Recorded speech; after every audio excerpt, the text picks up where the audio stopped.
Now it's 2 minutes past 8 and time for any questions. In the chair is Jonathan Dimbleby.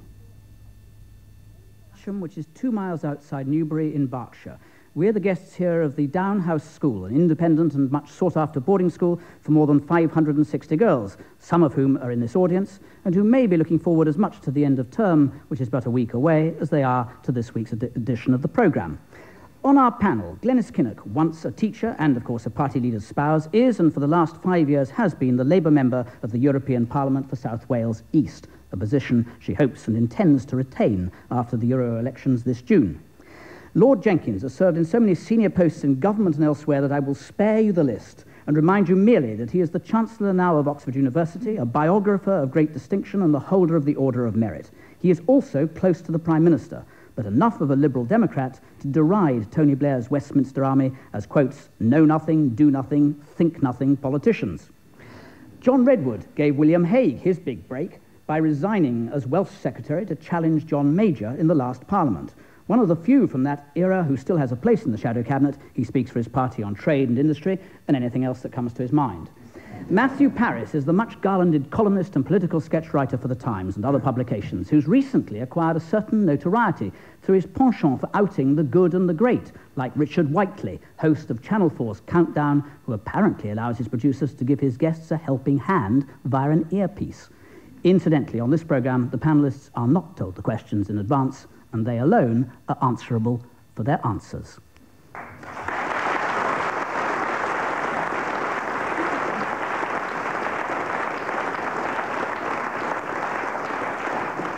Our first question, please. David Lancaster. Mohammed al-Fayed longs to be granted a British passport. His brother has just got one. What would the panel do now in the Home Secretary's shoes? Former Home Secretary Roy Jenkins. Well, I suppose one would have to see what the arguments are, but I must say my whole instinct is against giving al-Fayed a passport. I think he's done enough harm, caused enough trouble, and I'd rather have him not with British citizenship.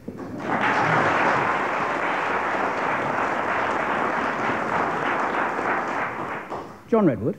Well, I'm glad I'm not in the Home Secretary's shoes, and I just wish him every joy reading that huge set of files, and I hope it brings him more joy than it brought our Home Secretaries when there was a Conservative government. He says, Jack Straw says, that he's not going to be influenced by that DTI report in 1990, which, amongst other things, described Mr. al-Fayed as giving evidence about the takeover of Harrods that was unreliable, untrue, and bogus. Is he right, do you think, to discard that report because it was some time ago? Well, I think Jack Straw has to take very good legal advice because he is in a quasi-judicial capacity, and he must make sure he's taken everything into account that he should take into account. Otherwise, I'm sure there are going to be very expensive law actions which the taxpayer will have to finance. Glenys Kinnock. I also am glad that I'm not in Jack Straw's shoes. Obviously, he will have to weigh up all the arguments, and I'm afraid also read, as has been suggested, some very worrying and dubious aspects of al-Fayed's background and life. I think I have deep reservations about granting him citizenship. If you were a free agent as Home Secretary, and you would be inclined to say no? Deep reservations, yes. Matthew Parris.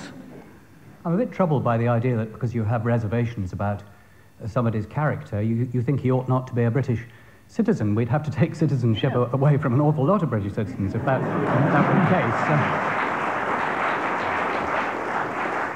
the case. He's not my cup of tea from what I know of him, but he's obviously an extremely important figure in British commerce, and one has to ask, if he's not entitled to citizenship, why then would he be being allowed to run, and as far as I know, run fairly well, an enormous business in this country?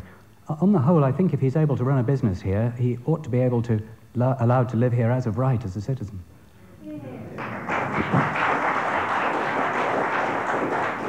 If you have thoughts about that, the number to ring is 08 700 100 444 for any answers after the Saturday edition of Any Questions. And incidentally, Mr. al-Fayed, in the short term, is going to be a member of one of our panels. Our next question, please. Mary Ann Ashley. Does the panel think that Prince Charles should have made his remarks about the Argentines living in peace alongside the people from the Falklands? Glenys Kinnock. I didn't have a problem with him making those remarks. I think that he goes there as an ambassador, as a Prince of Wales, but clearly as an ambassador from the United Kingdom. And I don't think he said, well, he didn't. He clearly didn't say anything that President Menem hadn't said when he was in the United Kingdom last year.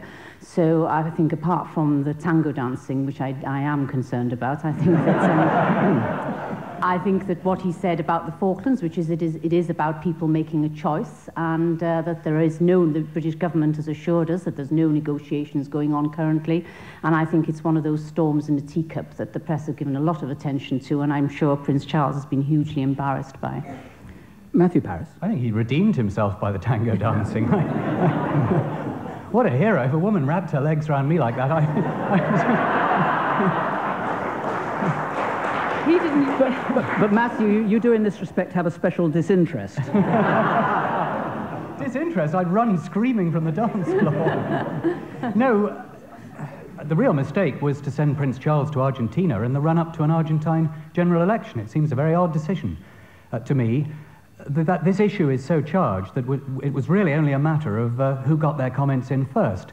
The Falkland Islanders could equally have heard Prince Charles say he'd like Argentina to get on better with the Falkland Islands and interpreted it as a bid to persuade the Falkland Islands to do some kind of deal with Argentina. He could have been denounced from either side. He didn't actually say anything significant. But in that politically charged atmosphere, it was doomed the moment he touched the subject, and I don't think that the heir to the throne should have been put in that position.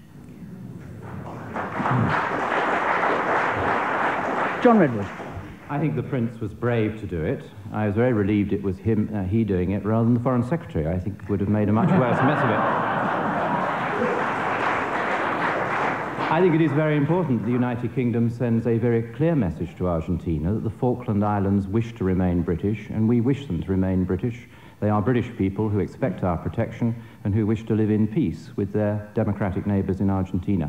The Prince was making a comment welcoming the development of democracy in Argentina. He pointed out that the Falkland Islands are also democratic, and I'm very glad he did. And as I say, I think Mr. Cook would have got us into a far worse diplomatic war.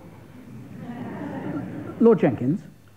Well, I think if Prince Charles hadn't made these remarks, which were rather coolly received in his speech, we wouldn't have had the tango dancing, and we'd have lost all those pictures. I think it was an attempt to warm up the atmosphere after the slight chill following his speech. But I don't think he should be unduly blamed, or blamed perhaps at all for his speech. I think it is inconceivable that the heir to the throne, making a speech at the formal banquet at the beginning of a delicate visit, would not have had his speech cleared by the Foreign Office and by the government. And that is indeed the proper constitutional position. When the monarch or the heir to the throne is speaking, particularly the heir to the throne, or sometimes the consort of the monarch, is allowed a little excursion on issues which are not of political sensitivity. But on an issue like that, it would certainly have been cleared by the Foreign Office, by the Foreign Secretary, and therefore, in a sense, the responsibility lies there. I don't think he's done all that much harm. As somebody said, it was in election time, which is a difficult time for a state visit, but as far as I can see, on the second day, the government is pronouncing themselves quite pleased by it. Things tend to correct themselves on the second day. Budget had a brilliant first day, a slightly less good second day, but no doubt we'll come to that soon, and I think that was slightly true of the Prince of Wales' speech, too. Your foresight may well be well judged. Glenys Kinnock. I think it was made absolutely clear that there was no change of status if it wasn't the choice of the people in the Falklands, and that's important. And again, on the tango dancer, which we're all obviously much more interested in than settling the Falklands problem, I think it was the Guardian leader today that said that if Prince Charles was really going to be helpful in this situation, then he should do what other monarchs and other members of the royal family have done in the past, and perhaps marry Menem's daughter, who he was doing the tango with, and then that would mean that the whole problem would be solved. Oh, but then, Glenys, if you could marry John Redwood, and that would... Well, we're both married already. Yeah, that would be bigamy, Matthew. Yeah. That, sir, would indeed be bigamy. Glenys Kinnock, what did you make of what John Redwood said in comparison about how the Foreign Secretary would have done it? I think he would have made a brilliant job of it, as he does of everything. John Redwood. He's made a hash everywhere he's gone, and then official Foreign Office civil servants have had to try and repair the damage he has done. He's done enormous damage to this country's reputation on all his visits. When he hasn't been preoccupied with leaked reports from the House of Commons or with his matrimonial difficulties. Glenys Kinnock. That's absolute nonsense. If you look at Robin working now in Eastern Europe and Kosovo, and as he did in Bosnia, on an issue in the European Union where he has, unlike what your party would have done, in terms of being positive and constructive in the European Union, in foreign policy terms, and in every possible way. And I think you're just, you know, if we needed to have, say, your shadow foreign secretary doing this kind of job, then my heart would be filled with fear. At which point we will go to our next question, please. Blizzard, is the departure of Oscar Lafontaine good news for Europhiles or for Eurosceptics? Matthew Parris. The people I feel sorry for are Mrs. Lafontaine and the little Lafontaines. Imagine your dad gets the sack and the newspapers all say Lafontaine resigns, Euro soars. It's, I think it's probably bad news for the Eurosceptics, because while Lafontaine was there, the Euro was going to be in trouble. I think the Euro may be in less trouble now that he's gone. John Redwood. No, I don't agree with that. You'll be surprised to learn. You see, I think what Mr. Lafontaine was saying is a very real problem that doesn't go away with his departure. One of the things he was saying is there must be some political control, some democratic influence over the conduct of this very powerful central bank. I wouldn't have wanted to use it necessarily in the same way that he wanted to, but that is a very real issue. And as the dispossessed of Europe, those without jobs, those without good incomes, get angry, they will want to put pressure through someone on that central bank, and you will find that the problem Lafontaine identified comes back to haunt the new system. Lord Jenkins. Well, I was surprised, but on the whole my spirits rose when I read the news yesterday, because I think the German government has been working badly. Certain problems at the hinge of the coalition with the Greens, but even greater problems between the two SPD figures in the government, between Schröder and Lafontaine. And as the German government, well, in my view, it doesn't dominate Europe, and indeed Germany has shown a great desire not to dominate. Germany has on the whole underplayed its political hand since the war rather than overplayed it. But as Germany is economically the most powerful country in the European community, and by some measure, I think a badly working German government, particularly as German government on the whole has worked extremely effectively for the last 40 years. Is it good news? It would be very difficult to say which country has been better governed than Germany, which democratic country over the last 40 years. Is it good news? Is it good news for a Euro enthusiast, as the question is? Well, I'm a Euro enthusiast, and my spirit slightly went up. But yes, I think the German government will work better, and I think that is good news for Europe. Glenys Kinnock, one might suppose that for a Kinnockite, Lafontaine represented everything that you would have admired. Increased taxes, political control over those bankers. Is that what a Kinnockite is? It's news to me. Have I got it wrong? I wouldn't say yet again. I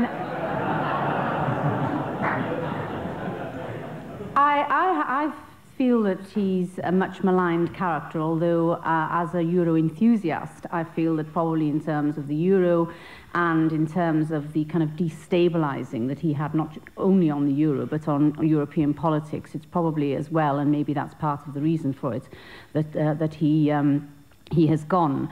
I think he was flamboyant, he was interesting on the European stage, and it's just a pity that there isn't an accommodation for that kind of character.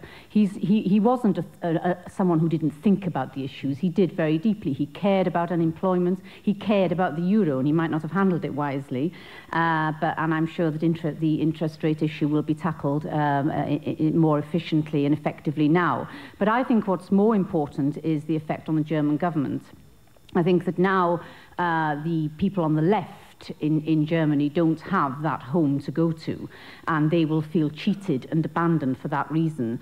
And Schröder's centrist position will be one that he will now try to build upon and have more support for. But I think knowing what it's like in the European Parliament in terms of how sometimes how very fragile that coalition is, I'm aware of it in the European Parliament with the Greens and within the Social Democratic Party as well. I think it could be not a solution or a salvation, in fact. It is rather, isn't it, John Redwood, bad news for those who, like you, who would wish the euro to go away and think we should never have, or only, some of you think, only in the next, after 10 years or so, have a euro. It's bad news for you, isn't it? Not at all. I don't think Britain should join it. I wish it well for those who are joining it. I think the more countries and currencies that join it, the more difficult it is, because there isn't a single interest rate, a single credit policy that is going to work for such a huge area. But I think what we're going to discover, unfortunately, is that Europe's problem is not that we have too many currencies, but that we have too few jobs. And I think Mr. Blair is kidding himself and some of the British people by saying that Europe is about to adopt policies that have been tried in America and Britain and do generate jobs, and then we'll all live happily ever after. The evidence is the opposite, that Europe is going the way of high taxes, high regulations, high cost, less competitiveness. That means far fewer jobs, and that's why the political pressures will come back on that European Central Bank. Lafontaine is just one person. There'll be many more who take the Lafontaine line. Matthew Parris. I find it a fascinating reflection on how our fates in Europe are getting increasingly tangled up together and intertwined, that problems in the German government have been front-page news, not just in the broadsheet papers, but every tabloid newspaper in Britain, and we're all discussing it this evening. It would not have been like that in Thatcham 5 or 6 years ago. No, that's right. Lord Jenkins, as an enthusiast, do you recognise at all the point that John Redwood is making about the threat to jobs becoming an issue which kiboshes the project? Well, of course, jobs are extremely important, but I certainly don't see any juxtaposition, any contradiction between a better jobs policy, which Europe certainly needs, and a single currency. I mean, when one talks about the relationship of the euro with the dollar, of course, is a supreme example of a single currency which has been there for over a century, and the United States, for much of this period, has been at least as disparate as Europe is today. I don't believe Europe will ever become a United States of America, the analog of that. As a matter of fact, I don't want it to do that, but I think it can go further in a moderate... You're sure you don't want it to do that, Lord Jenkins? I'm sure I do not wish, and I see no possibility of it happening, the countries, the ancient countries of Europe, being like North Dakota and South Dakota, or for that matter, Massachusetts and California, if you like, even as integrated as that, because you have much greater historic traditions, you have linguistic difficulties, you have differences, you have political differences. I think that is a fear which does not exist. That will not happen, and in my view, should not happen. But the United States has lived with very disparate economic conditions, and I guess that both the rich areas and the poor areas of the United States have done better through having a single dollar over the last 100 years and more than they would have if there were a New York dollar, a Chicago dollar, an Atlanta dollar, San Francisco dollar, all fluctuating wildly against each other. John Redwood. But the United States has one language, it has one culture. The people who went there were volunteers to join a new country. And that makes a huge difference. There is no way that you can create those conditions in free peoples in Western Europe. And I think you should back off before it gets out of control. Remember also that there was a civil war before the United States was united. Glenys Kinnock? Well, there was a civil war in America, but there were two absolutely devastating civil wars in Europe in 1914-18 and 1939-45 before Europe began to work together. Glenys Kinnock? Before NATO and America guaranteed the peace of Europe. And it really is not acceptable to say that we're not part of a European culture. Our language doesn't have to divide us. The diverse cultures and backgrounds that we have doesn't mean that we're divided. And I don't want to usurp your position, but I mean, I do think that the most interesting aspect of the Tories' position on the euro is that they won't even be part of the changeover plan. I mean, okay, so they don't want to be in the euro. They say they want it to go well. John says he wishes it well. So why not be part of the dialogue that's going on in the changeover plan? Because whether we're in or out of the euro, we cannot escape being affected by the implications of Euroland just across the channel. The changeover plan is about switching the pound for the euro. We don't think a penny of taxpayers' money should be spent on that unless and until the British people have voted for it wholeheartedly in a referendum. I'm going to go to our questioner, Bob Blizzard. You caused this debate. What's your view? As a Europhile, I find myself agreeing with Roy Jenkins. I think presentationally, Herr Lafontaine was a gift to the Little Englander mentality. If you have thoughts about that, that number, once again, for any answers, 08 700 100 444. Our next question, please. Vivian Bairstow, does this week's budget reflect a government desire to see children born out of wedlock? John Redwood. I'm sure the government would deny that, but there's precious little in the budget to help the family where mother and father have married, where they're trying to bring up children, and where they wish to still use their car. People like that were clobbered, and they even lose the mortgage interest relief in due course when they will need the mortgage to go motoring, let alone to buy a house. It was a very bad budget for all people who want to lead a decent life and who believe that they should be left some of their own money to look after their families.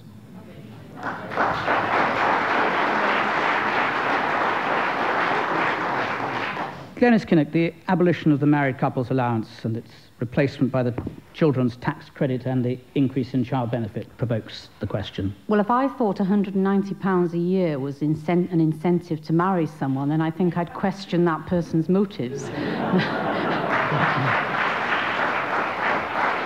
We're not all on Brussels salaries, Glenys.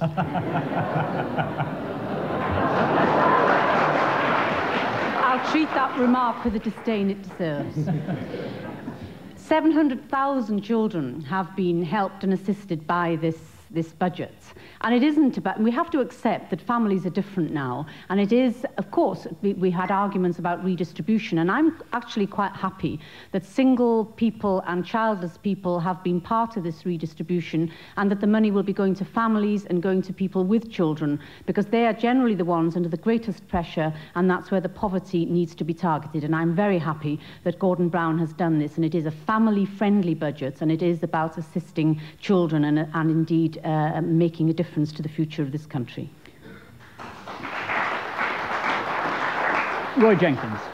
Well, I certainly agree with Glenys Kinnock that I think this view that whether or not children are going to be born out of wedlock depends on what a Chancellor of the Exchequer says on a Tuesday afternoon in March is a slightly simplistic view of human behaviour and human nature. And therefore, I think all this slinging about of insults, what's pro the family, what against, is slightly beside the mark. Just I agree with Glenys Kinnock on that.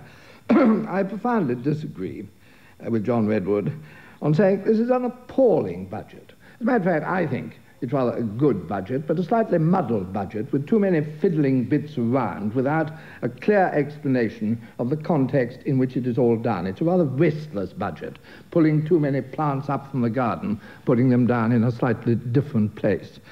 But I do think that to say this is an appalling budget, when, on the whole, nearly every independent commentator has said it's a very skillful budget, and up to a point quite a good budget, is typical of the wild hyperbole, exaggeration, in which the poor old Conservative Party, absolutely on its back and totally unable to get up on its back, and so long as it goes on with that sort of purely confrontational politics, it'll remain where it is at the present time. Matthew Parris. I don't think this budget looks like the end of civilization as we know it. I'm interested in Roy Jenkins' remark that it's fiddling around. It does look like fiddling around. I'm all in favour of governments who just fiddle around. Because it gives them something to keep them occupied. If they're not fiddling around, they might be trying to do something serious, and it's when...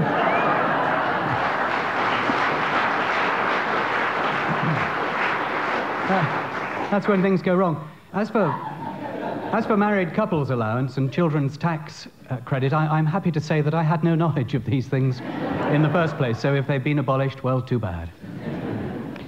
Your views haven't been taken with the seriousness, John Redwood, that you would like. In respect of the married couples allowance, Roy Jenkins is rather severe on your attitude. He was a little, yes, but then we all know that the Liberals sold out their independence for no cabinet seat for Paddy Ashdown in this extraordinary coalition some time ago, and they must be regretting the day, and it's now going to tear their party apart. What But difference does the Married Couples Alliance really make? Well, I answered on a broader range of You know, tax I'm increases. asking on the narrow range of the question. Well, that particular proposal means that some people will lose out from the budget, but you have to do a calculation on all the other things that happen to them as well. The Does it simple weaken point the family? is that if Does you it weaken take... the family, which is what the question is asking? Well, it doesn't help the family, and I am saying that the big lie in the three budgets so far was the original one before the election, when the Prime Minister promised there would be no tax increases. We've now seen in the three budgets combined massive tax increases affecting people and businesses, and even the Prime Minister was forced to admit the other day in the House of Commons that the tax burden will increase over this Parliament. That is Mr. Blair's way of saying that he did actually fib before the election, and now you're all going to pay more taxes as a result. Glenys Kinnock. The Tories cannot deny that thousands of children will benefit from this budget, and that has to be a very admirable objective.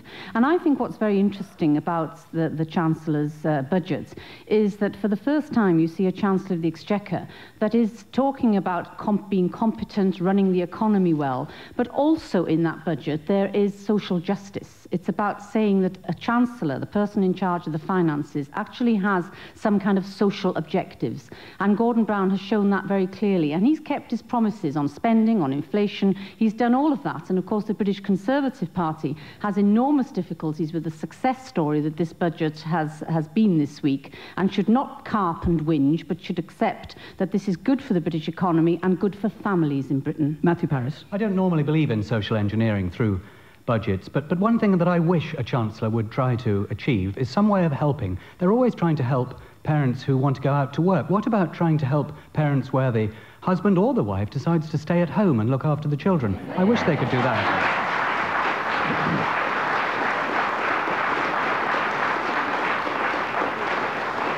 Our next question, please. Mariah Bairstow. Having heard on the 6 o'clock news a recording of Yehudi Menuhin playing a violin concerto at the age of 16, what creative talent would members of the panel most like to have had at that age? Yehudi Menuhin, who sadly died just now. Lord Jenkins. To be able to play as Yehudi Menuhin could at that age is the easiest thing I could think of. Any great talent, though I'm a great admirer of Yehudi Menuhin, both as a performer and in other things he did. I'm not sure that precociousness, I think is more the right word, is most desirable quality. One can be very precocious and then burn out. I think a sort of steady advance of qualities may be better in some ways. Of course, it's very nice at 16, except it's rather a burden to be able to do that at 16. But I don't think one should think in judging people or how they're going to turn out, one should look for precociousness above anything. Matthew Parris. When I was a boy, I went through a series of ambitions. I wanted to be a famous pilot, a famous brain surgeon, a famous musician, a famous politician. The one thing they all had in common was they were all famous. And so I think what I really wanted was attention, to attract notice. But there's one thing... That explains quite a lot, doesn't it? Yes, well, it takes one to know one, Jonathan.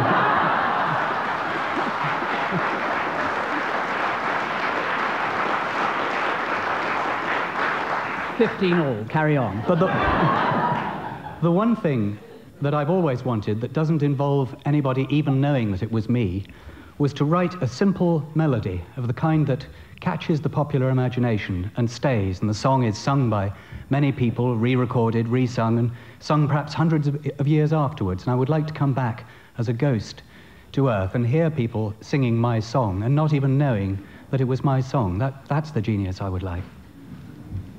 Glenys Kinnock. Well, you have been a famous MP and now you're a famous columnist, so I suppose you've achieved that. I think anything, playing a musical instrument, being able to draw, something that I could do on my own and spend time working at something and do it well on my own, and then perhaps that would mean that I wouldn't be frenziedly running around doing things that involve being with a lot of people all the time. Mm-hmm. John Redwood. Well, I never thought singing would be my strong suit, and... Especially Hand of My Father's. I only took it up. I gave you the cue line, Glenys. I hope you're grateful. But I did take it up in my bath when we came out of the RM, because I believe that was popular at the time, and it was cause for celebration. You know, when I was 16, I wanted to write well. And the more I read great authors of the past, the more humble I became about my own skills. Thank you. We'll go to our next question. Richard Rudgley. Do you think Michael Howard's resignation was well received by William Hague? Matthew Parris. Yes. Yes.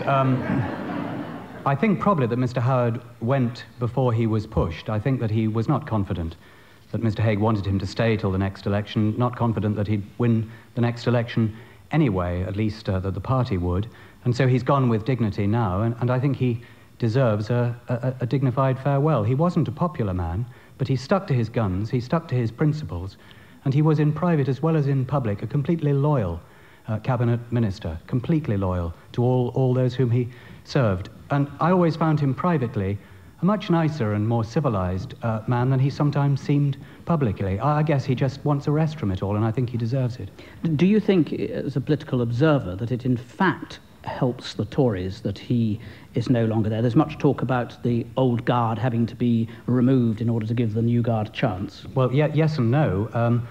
It's what William Hague wanted. He did want the old guard removed, but the trouble is, who do you give the job of Shadow Foreign Secretary to? If you give it to John Redwood, people will say this is a great move to the right and against a European single currency. If you give it to John Maples, people will say, oh, well, Mr. Hague is warming towards the idea of a single currency, though Mr. Maples is not pro-single currency.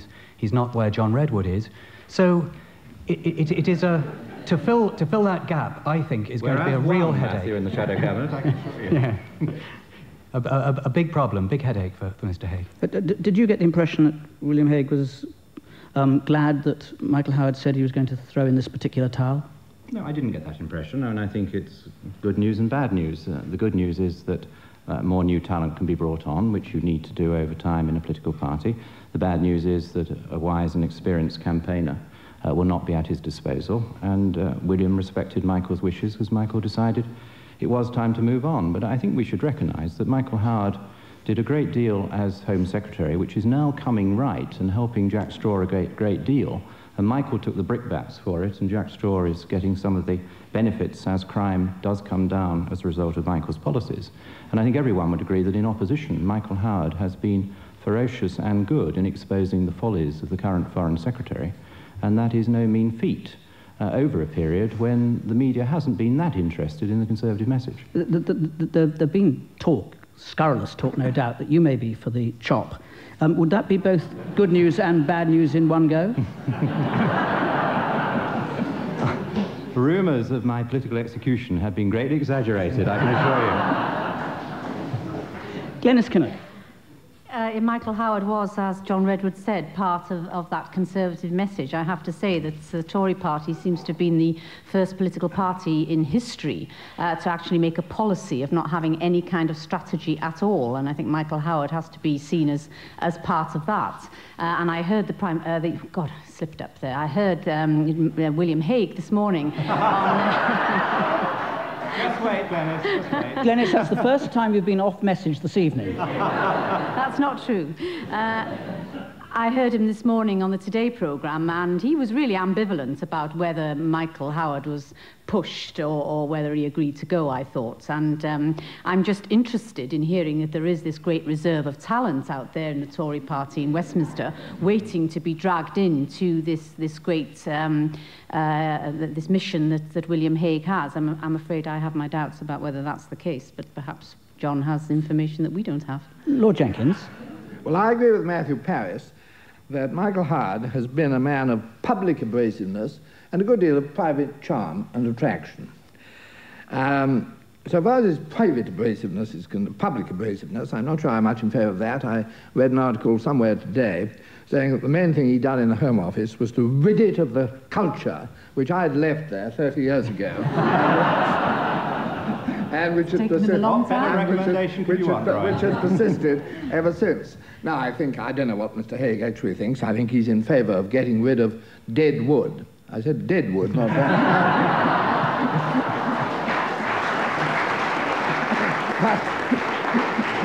But in order for that to be an effective policy, you've got to have some strong green shoots of wood coming up. I'm not sure I see too many of them at the present time. Our next question, please. Charlotte Rees, what are your views on the Jenkins report not being included into the political agenda this session?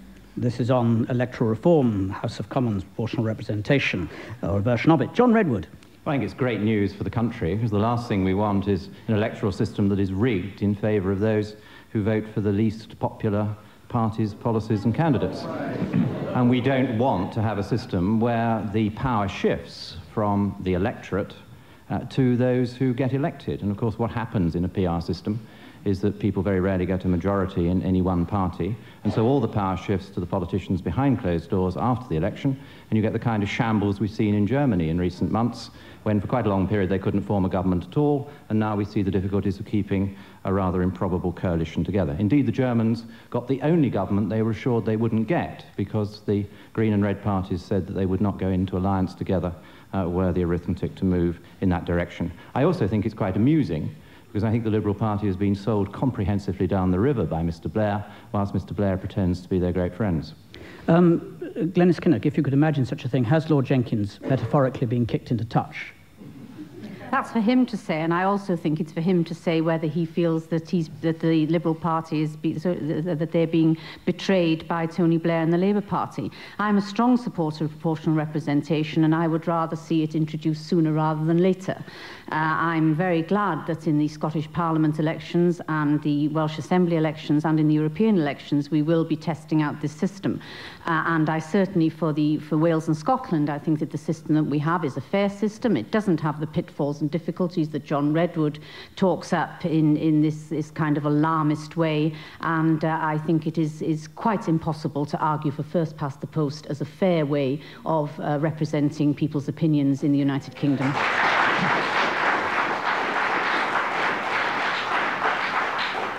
Lord Jenkins, you've been very decorous about it in your public statements hitherto. Have you been biting your tongue off? Well, I didn't expect it to be implemented this session, but like Glenys Kinnock, I greatly hope it will be implemented as soon as possible. But let me, since I've been a good deal provoked by John Redwood's sweeping remarks, incidentally, he does talk nonsense, not only about opinions, but about facts. Everybody knew that the most likely outcome of the German election was what's sometimes called a red-green coalition. The idea was off the board. It's absolute, total, factual nonsense. It was totally on the cards as the most likely, overwhelmingly probable account. And Germany may have a bit of trouble from time to time, but I'm bound to say, if this country had been as well governed over the past 45 years and had put in the economic performance which Germany had done, and had produced only 6 before Schroeder, 7 with Schroeder chancellors, all of whom, with one possible exception, have been major world figures, this country would have been rather better off than it has been. You're not disappointed by the failure to have by the failure to promise a referendum on the issue. No, a referendum is promised. The government is side of the election. This side of an election. It is not promised when it will be, and I hope it will be as soon as possible. Are you disappointed? Just on that one point, are you disappointed that it's not promised this side of an election, even if it were to be introduced, if the referendum went in favour, in another parliament? Yes, I would like to have it very much this side of the election, but there are certain things which are bound to be a prerogative of a Prime Minister, and I hope he'll have it as soon as possible. But as Mr. Redwood swept it by the perversion of democracy, let me deal with a few points very quickly, few points of substance. Is it not a perversion of democracy? Is it not a perversion of democracy that you get a position in which 2 out of the last 15 elections have actually resulted in a perverse result in which of the 2 major parties, not a question of the Lib Dems, of the 2 major parties, the one which got less votes but more seats formed the government, and in one case lasted for 14 years. Is it not a perversion of democracy? This is a Lib Dem point, that in the 1983 election we got 26% of the vote and 3.5% of the seats. Is it not highly undesirable and nationally divisive that there should not be a single Tory member, not merely for Scotland and Wales, don't attribute that entirely to Mr. Redwood's Secretary of Stateship, but not even for any major industrial city in Britain, all the industrial cities. And was it not a perversion of democracy and nationally divisive that throughout the 80s, outside London, there was hardly a Labour member from the Wash to the Bristol Channel, to the area south of that? There are very heavy objections to the present system, and just dismissing it in the way he does, really doesn't face up to the argument. Matthew Parris.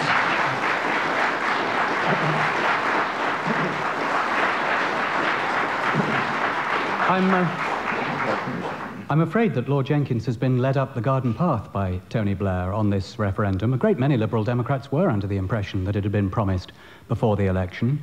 A great many Liberal Democrats have been doubtful about the whole thing. Your own Member of Parliament here, David Rendell, has always looked to me a bit doubtful about the Lib Lab Pact. There's only one circumstance in which Labour are going to deliver, and that's if they look as though they need the Liberal Democrats to form a government. If they look as though they need the Liberal Democrats to form a government, everyone is going to say that the referendum is their attempt to stay in power when the voters want to put them out, and the referendum will be lost. So I don't think we need talk about the rights or wrongs of PI. It isn't going to happen. John Redwood. The best system is the one where the candidate with the most votes wins, and where you have one member, one constituency, so you know who to praise or who to blame. You cannot have that with PR. Glenys Kinnock, you were shaking your head. Well, I'm the only person on this platform, I suppose, who hopes to be elected through a PR system, and I certainly feel that I will remain a representative. I will remain accountable to the people who vote for me, and it's completely wrong to suggest that that won't be the case because it's a PR system. Okay, no other comment? Sudden silence? Well, I don't agree with that, because, of course, it's very what a surprise. Very easy under a PR system for someone who's got on through a list for him to say, well, I don't deal with that bit of the area, or her. I don't deal with those kind of problems and do absolutely no work at all, and how do you stop them free riding? Whereas if there's one member, one constituency, you get the work out of them. There are plenty of people in the House of Commons who free ride, I think. And they get thrown out as a result. And that brings us, unfortunately, to the end of this week's programme. Next week, we come from the parish church of St Oswald, Askrigg in North Yorkshire. I bet the people of Askrigg thinks I probably pronounced it wrong. I hope I haven't. Sir Crispin Tickell will be on the panel, the environmental advisor of the government. Stephen Norris, the Director General of the Road Haulage Association. Jude Kelly, the artistic director of the West Yorkshire Playhouse. And Duncan Goodhue, the Olympic gold medalist and businessman. Join us then. Don't forget any answers after the Saturday edition of Any Questions. Here's the number 08 700 100 444. But from here in the Downhouse School, Thatcham in Berkshire, goodbye.